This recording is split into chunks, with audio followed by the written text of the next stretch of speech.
Hello, എല്ലാവർക്കും നമസ്കാരം. എൻ്റെ പേര് രത്നമ്മ. നമുക്കൊരു വിളവെടുപ്പ് കൂടിയായാലോ? ഞാൻ പുതിയ ആളായതുകൊണ്ട് എനിക്ക് ഒത്തിരി തെറ്റുകളൊക്കെ ഉണ്ടാകും. എല്ലാവരും ക്ഷമിച്ചേക്കണം. അതുപോലെ നല്ല വിളവ് കിട്ടുന്നതിന് ആദ്യം നമ്മൾ ഗ്രോ ബാഗിൽ നിറയ്ക്കുന്ന നടീൽ മിശ്രിതം നമ്മൾ തയ്യാറാക്കുന്നതനുസരിച്ചിരിക്കും നമുക്ക് കിട്ടുന്ന വിളവ്. ഞാനിവിടെ ഗ്രോ ബാഗ് നിറയ്ക്കുന്നത് ആദ്യം ഗ്രോ ബാഗിലെ മണ്ണ് കുടഞ്ഞിട്ട് 10 ദിവസം നല്ല വെയിൽ കൊള്ളിക്കും.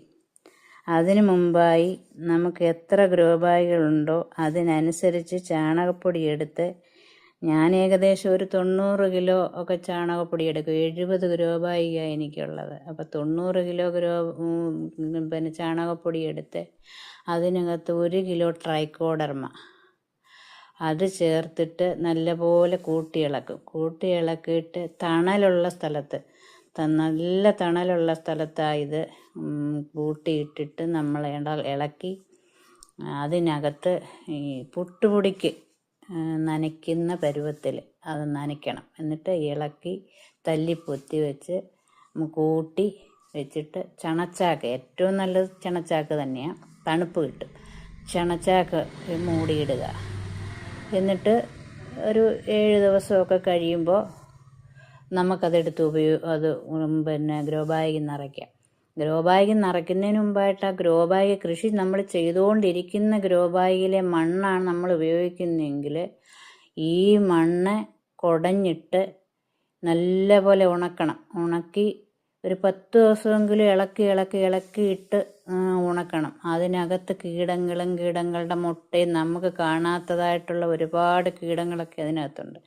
അതെല്ലാം നശിച്ചു പോകുന്നതിന് വേണ്ടിയിട്ട് ഈ മണ്ണ് ശരിക്കും ഉണങ്ങിയതിന് ശേഷം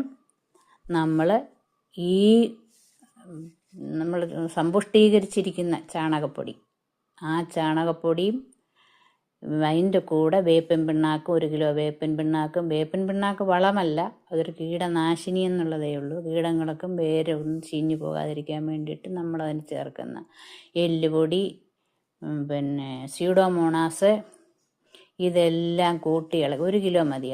അതെല്ലാം കൂടെ കൂട്ടിയിളക്കി എല്ലുപൊടിയും കുറച്ച് എല്ലുപൊടി, ചാണകപ്പൊടി നല്ലപോലെ. എല്ലുപൊടി അങ്ങനെ പെട്ടെന്നൊന്നും ഗ്രോ ബാഗിനകത്ത് പെട്ടെന്ന് വളമെടുക്കുന്ന ഒരു വളമല്ല എല്ലുപൊടി.